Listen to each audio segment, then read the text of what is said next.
Good morning to all. Welcome to the TSN school. Today I am going to explain class 6 science chapter number 9. The name of this chapter is the living organism and their surrounding. In my previous video I will explain to you characteristics of a living thing. I am going to continue this topic. Do all living things respond to stimuli? How do you respond if you suddenly step on a sharp object? कैसा होता है बेटा जब suddenly आपका पैर किसी sharp object के ऊपर आ जाता है? How do you feel when you see और think about your favourite food? जब आपके सामने आपका फेवरेट फूड आ जाता है तो आपकी क्या प्रतिक्रिया होती है उसे देखकर? You suddenly move from a dark place into bright sunlight. अगर बहुत तेज़ धूप होती है तो आप किसी छाया वाली जगह पर चले जाते हैं. होता है ना ऐसा? तो ये सब क्या है? All of us respond immediately to such changes in our surrounding that make us respond to them are called stimuli. Underline कीजिए यहाँ से बेटे. हमारे आसपास जो सडनली चेंज होते हैं जिसके लिए हम अपनी प्रतिक्रियाओं को व्यक्त करते हैं उसे हम क्या कहते हैं बेटा? उसे हम कहते हैं कि हम स्टिमुलस के लिए रिस्पॉन्ड कर रहे हैं. Wild animals run away when bright light is flash towards them. जो जंगली जानवर होते हैं जब उनके ऊपर बहुत तेज फ्लैशलाइट डाली जाती है यानी जब उन पर रोशनी की जाती है तो वो अंधेरे वाली जगह के ऊपर भागते हैं. ठीक है. नाउ इसी तरीके से cockroaches begin to move to their hiding places if the light in the kitchen is switch on at night. रात के समय क्या होता है बेटा? जो कॉकरोच होते हैं वो अंधेरा देखकर बाहर की तरफ आ जाते हैं, है ना. जैसे कि हमारा किचन का जो प्लेटफॉर्म होता है उसके ऊपर आ गए और जैसे ही हम कोई भी खाने का मटेरियल लेने के लिए हम किचन में गए, हम लोगों ने लाइट ऑन करा तो हम क्या देखते हैं कि वो कॉकरोच जो है वहाँ से भाग रहे हैं. तो वो कहाँ जाते हैं? वो अंधेरे के लिए जाते हैं, अंधेरे वाली जगह के अंदर वो जाते हैं. Do plants also respond to stimuli? क्या वास्तव में प्लांट्स भी रिस्पॉन्ड करते हैं? Flower of some plants bloom only at night. कुछ ऐसे फ्लावर होते हैं बेटे जो केवल नाइट के अंदर ही खिलते हैं. In some plants flowers close after sunset. कुछ ऐसे प्लांट्स होते हैं, उनके ऐसे फ्लावर्स होते हैं जो कि सूर्यास्त के बाद में अपने आप ही बंद हो जाते हैं, जैसे कि sunflower. Yes. In some plants like mimosa commonly known as a touch me not leaves close और fold when someone touches them. ये इंपॉर्टेंट है बेटे, ये आगे भी आपके 10th स्टैंडर्ड के अंदर ये वाला आएगा पार्ट. एक प्लांट होता है जिसका बॉटनिकल नेम तो है मिमोसा और उसका अदर नेम जो है वो है touch me not. Touch me not plant में क्या होता है बेटा? जब हम उसकी लीव्स को टच करते हैं ना तो वो अपनी लीव्स को क्लोज कर लेता है, फोल्ड कर लेता है. These are some example of responses of plant towards changes in their surrounding. ये कुछ एग्जाम्पल हैं जो भी हमने डिस्कस करें कि जो लिविंग थिंग्स होती है वो अपने चारों तरफ जो भी चेंजेस होती हैं उसके लिए रेस्पॉन्स करती हैं. नाउ नेक्स्ट है हमारे पास लिविंग ऑर्गेनिज्म एंड एक्सक्रीशन. इससे पहले जो भी हमने टॉपिक एंड किया है उसमें लास्ट बात ये है कि all living thing respond to changes around them. की जितनी भी लिविंग थिंग्स होती हैं वो अपने चारों तरफ के चेंजेस के लिए अपने रेस्पॉन्स ज़रूर करती हैं, अपनी रेस्पॉन्स ज़रूर देती हैं. Living organism and excretion underline कीजिए यहाँ से. Our body. Yes. Our body also produce some waste in other life processes. The process of getting rid of these waste by the living organism is known as excretion. हमारी body में बेटा क्या होता है कि जो हम खाना खाते हैं ना और जो हम लिक्विड फॉर्म के अंदर फूड लेते हैं तो उन सब की वजह से क्या होता है कि एक वेस्ट प्रोडक्ट बनता है. जो भी हमने खाना खाया है उसके बाद में वेस्ट प्रोडक्ट बनता है. इस वेस्ट प्रोडक्ट को हमारी बॉडी से बाहर निकालने का जो प्रोसेस है उसको हम क्या कहते हैं? एक्सक्रीशन कहते हैं. Do plants also excrete? क्या आपको लगता है कि जो प्लांट्स होते हैं उनमें भी कुछ वेस्ट कंपोनेंट्स बनता होगा और वो उसे अपनी बॉडी से बाहर निकालते होंगे? तो इसका आंसर है येस दे डू. हाँ वो ऐसा करते हैं. The mechanism in plants are a little different, बस ये जो मैकेनिज्म होता है प्लांट्स के अंदर ये थोड़ा सा डिफरेंट होता है. Some harmful or poisonous material do get produced in plant as waste. Some plants find impossible to store the waste product within their parts in a way that they do not harm the plants as whole. Some plants remove waste produce as secretion. Plant क्या करता है बेटा कि उनका उसका जो waste components होता है उसे प्लांट के किसी पार्ट के अंदर इकट्ठा करता रहता है, कलेक्ट करता रहता है और उसके बाद में उस पार्ट को अपनी बॉडी से बाहर निकाल देता है. जैसे हम येलो लीव्स देखते हैं ना प्लांट की, एक्चुअल में वो क्या है, वो उसका वेस्ट कंपोनेंट्स है. तो वो उसने वहाँ पर इकट्ठा किया था और उसके बाद में वो उसे प्लांट से बाहर निकाल देता है ताकि पूरे प्लांट के अंदर ये जो पॉइजनस पार्ट है ये मिक्स न हो. इसके बाद में कुछ ऐसे प्लांट्स भी होते हैं जो कि अपना वेस्ट कंपोनेंट जो है वो सीक्रेट करते हैं, है ना. Excretion is another characteristics commonly to all living things. जितनी भी लिविंग थिंग्स होती हैं वो वेस्ट कंपोनेंट्स को तो बाहर निकालते ही हैं, तो चाहे वो एनिमल्स हो, चाहे वो प्लांट्स हो, चाहे वो ह्यूमन बींग्स हो. नाउ नेक्स्ट है हमारे पास, do all living thing reproduce their own kind. ये बहुत ही इंपॉर्टेंट है बेटा. जो भी लिविंग थिंग होगी वो अपने ही जैसे न्यू वंस को ज़रूर बर्थ देती है ना. और ये जो प्रोसेस होता है इसको हम कहते हैं रिप्रोडक्शन. अंडरलाइन कीजिए आप यहाँ से, एनिमल्स रिप्रोड्यूस से. Yes, animal reproduce their own kind. The mode of reproduction may be different in different animals. Some animals produce their young ones through eggs. Some animals give birth to the young ones. तो जो कुछ animals ऐसे होते हैं जो direct ही अपने babies को जन्म देते हैं और कुछ एनिमल्स ऐसे होते हैं जो कि जिन्हें हम बर्ड्स कहते हैं और वो क्या करते हैं कि अपने न्यू वंस को बाय एग बर्थ देते हैं, जन्म देते हैं. तो पहले वो एग देते हैं, फिर उस एग को देने के कुछ समय बाद में उसमें से जो न्यू वंस होता है वो निकल आते हैं. Plants also produce like animals. Plants also differ in their mode of reproduction. जो प्लांट्स होते हैं ना बेटे वो भी रिप्रोडक्शन करते हैं, लेकिन उनका जो रिप्रोडक्शन होता है वो एनिमल्स से डिफरेंट होता है.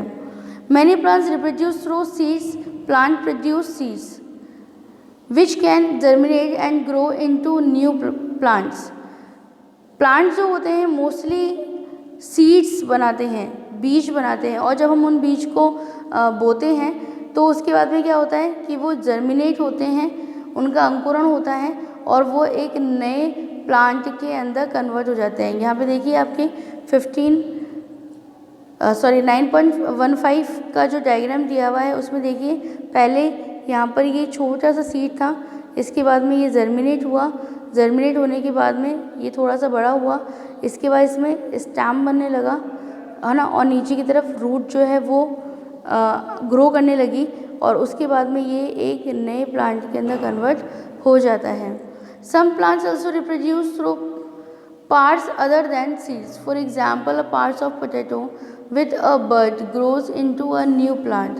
ठीक है, कुछ ऐसे प्लांट्स होते हैं जो कि मतलब उनका जो रिप्रोडक्शन का प्रोसेस होता है वो सीड से नहीं होता बल्कि बर्ड के थ्रू होता है. जैसे कि पोटैटो में होता है ना बेटा, आलू में क्या होता है, वो जो वाइट वाइट कलर के निकले रहते हैं ना मूलांकुर, आप वहाँ से उस पीस को काट लो तो जितने पीस आप ज़मीन में डालेंगे, बोएंगे, मिट्टी में आप डालते हैं, उसके बाद में उसको टाइमली हमें इरिगेशन करना पड़ता है, पानी डालना पड़ता है और उसके बाद में वहाँ पर नया जो प्लांट है आलू का वो बन जाता है.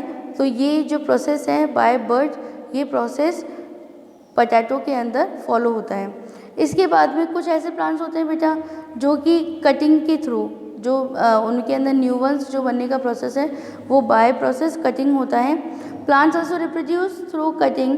Would you like to grow a plant in this way yourself. क्या कभी आपने ऐसा किया है कि स्टेम के थ्रू आपने प्लांट बनाया हो? तो वो कैसे होता है बेटा, जैसे कि रोज़ का आपने देखा है ना, रोज़, तो रोज़ प्लांट के अंदर क्या होता है बेटा, उसमें कोई सीड फॉर्मेशन नहीं होता. तो उसका जो स्टेम है उस स्टेम को आप जैसे 2 या 3 पार्ट्स के अंदर इक्वली आपने कट कर लिया और फिर इतने पार्ट आपने ज़मीन में लगा दिए तो इतने ही नए प्लांट जो हैं वो बन जाते हैं. तो यहाँ पे एक्टिविटी नंबर 5 दिया है और ये कह रहा है कि take a cutting from a rose और अ मेहंदी प्लांट आप ले लें और उसे सॉइल में लगाएं, फिर उसमें वाटर डालें रेगुलरली। फिर आप क्या देखते हैं, प्लांट बन गया है क्या? अगर प्लांट आ जाता है आपका उसमें ये जो प्रोसेस है वो कंप्लीट हो जाता है तो बहुत अच्छी बात है। नहीं होता है तो आप क्या करें, आप जो माली होता है, गार्डनर जो होता है, आप उससे कंसल्ट करें, क्योंकि ये एक बहुत ही हार्ड प्रोसेस होता है। स्टेम के थ्रू, बाय कटिंग प्रोसेस के थ्रू जो प्लांट का फॉर्मेशन होता है ये थोड़ा सा हार्ड होता है, बीज से थोड़ा सा, सीड फॉर्मेशन से थोड़ा सा हार्ड होता है। इसके बाद में अंडरलाइन कीजिए यहाँ पर इस जगह पे, इस पैराग्राफ को अंडरलाइन कीजिए। क्वेश्चन बन रहा है यहाँ से, living thing produce more of their own kind through reproduction, it take place in many different ways for different organisms. जो लिविंग थिंग होती है वो अपने ही जैसे बेबीज़ को जन्म देती हैं, अपने ही जैसे न्यूबॉर्न्स को जन्म देती हैं। ये जो प्रोसेस होता है ये रिप्रोडक्शन कहलाता है। नाउ नेक्स्ट है हमारे पास में, नेक्स्ट टॉपिक जो हमारे पास है वो है do all living things move. क्या जितनी भी लिविंग थिंग्स होती हैं क्या वो मूव करती हैं? तो यस, वो मूव करती हैं, है ना। अब आप कहोगे कि मैम एनिमल्स का तो हमें समझ में आता है, प्लांट्स का हमें समझ में प्लांट्स का हम कैसे डिफाइन कर सकते हैं कि वो मूव कर रहे हैं? तो मैंने आपको ये बताया था बेटा कि एक तो उनकी हाइट तो बढ़ती है ना, वो ग्रो करते हैं। इसके अलावा जब हम प्लांट्स को पानी डालते हैं या मिनरल्स हम डाल रहे हैं उसमें, या हम उनमें खाद या फर्टिलाइज़र हम जो डालते हैं, तो वो क्या करते हैं, रूट उसको एब्जॉर्व कर लेती है और एब्जॉर्व करके बाय द स्टेम ट्री के, प्लांट के हर एक पार्ट के अंदर उसे पहुंचाती है। तो उसमें क्या होता है, उसमें जाइलम एंड फ्लोएम होते हैं बेटे, जो कि आपके हायर क्लासेस के अंदर आएंगे। पूरा मैकेनिज्म आएगा आपका 9th स्टैंडर्ड के अंदर कि किस तरीके से जाइलम और फ्लोएम इस प्रोसेस को करने में अपना रोल प्ले करते हैं। ओके, नाउ नेक्स्ट है आपके पास, there is such a variety of living organism but all of them show some common characteristics as we have discuss. तो जितने भी लिविंग थिंग्स होंगी वो सभी इस तरीके, ये जितने भी हमने पॉइंट डिस्कस करे थे हमारे प्रीवियस वीडियो में और अभी वाले में, ये सब वो शो करते हैं। ओके, नाउ अब आप बोलोगे कि मैम जो क्लाउड्स होते हैं वो भी तो एक जगह से दूसरी जगह पे जाते हैं, तो दैट मीन्स वो भी मूव कर रहे हैं। और जो कार होती है, जो जीप होती है, उसको भी तो हम चला के लेके जा रहे हैं, तो वो भी तो मूव कर रहे हैं। लेकिन क्या डिफरेंट है बेटा लिविंग और नॉन लिविंग थिंग में? लिविंग थिंग का एक दिन अंत ज़रूर होता है बेटा। देखिए अंडरलाइन कीजिए यहाँ पर, a common characteristic is that living beings die. क्या होता है कि लिविंग बींग्स एक दिन उनका जो उन्हीं की मृत्यु जो है वो ज़रूर होती है ना, वो उनका अंत जो होता है वो ज़रूर होता है। और नॉन लिविंग थिंग वो कभी नहीं मरती हैं, वो जैसे आज है वैसे ही रहेगी। अगर हम उनको कुछ चेंजेस ना करें, हम उन पर कोई प्रेशर अप्लाई ना करें, तो फिर क्या होगा, कोई डेस्क है वो 10 ईयर्स तक भी वैसी ही रहेगी अगर आप उसे तोड़े नहीं तो। ठीक है, तो जितनी भी लिविंग थिंग्स होती हैं वो डाई ज़रूर होती हैं। तो ये एक इम्पॉर्टेंट कैरेक्टरिस्टिक्स हमने स्टडी किया है आज। इसके बाद में नेक्स्ट है हमारे पास चैप्टर का एंड है, और वो क्या है, in general something that is living may have all the characteristics that we have discussed, while non-living things may not show all these characteristics at the same time। ये important thing है जिसकी वजह से आप समझ सकते हैं कि लिविंग और नॉन लिविंग थिंग में मेनली क्या डिफरेंस है। लिविंग थिंग में जितने भी हमने उनकी कैरेक्टरिस्टिक्स की स्टडी की है वो सभी पाए जाएंगे एट अ टाइम। ओके, एक समय के अंदर वो सारे ही लक्षण उनके अंदर पाए जाते हैं, लेकिन जो नॉन लिविंग थिंग होती है उसमें एक समय के अंदर ये सारे कैरेक्टरिस्टिक्स नहीं पाए जाते। नेक्स्ट है हमारे पास में व्हाट देन इज लाइफ। तो जीवन क्या है, इसको हम देखते हैं। Push your hand deep inside a sack of wheat. एक सैक है हमारे पास जिसके अंदर बोरी है जिसमें कि गेहूँ भरे हैं, और जब हम उसके अंदर हाथ डालते हैं तो हमें क्या लगता है बेटा, हमें वहाँ पे हीट फील होती है, गर्माहट फील होती है। Do you find it is warm inside, के अंदर वार्म है। There is some heat being produce inside the sack of wheat, the seeds aspire and in that process give out some heat. We see that the respiration is a process that take place in a seeds even when some of other life process may not be very active। हमने बहुत सारे life process की यहाँ पे study किया और हमने देखा कि लिविंग थिंग में कौन कौन से कैरेक्टर पाए जाते हैं। तो जीवन क्या है, it may not be very easy to answer और question what then is life. तो ये बहुत इजी नहीं है इस बात का जवाब देना कि जीवन क्या है, और हम समझना चाहें तो we can say life is beautiful, कि जीवन बहुत सुंदर है। इतने सारे कैरेक्टरिस्टिक्स को शो करते हुए कोई लिविंग थिंग्स अपने जीवन को बनाए रखते हैं। तो लाइफ क्या है बेटा, बहुत ब्यूटीफुल है, life is so beautiful. Okay guys, I hope कि आपको चैप्टर बहुत अच्छे से समझ में आया होगा। थैंक यू वेरी मच बेटे।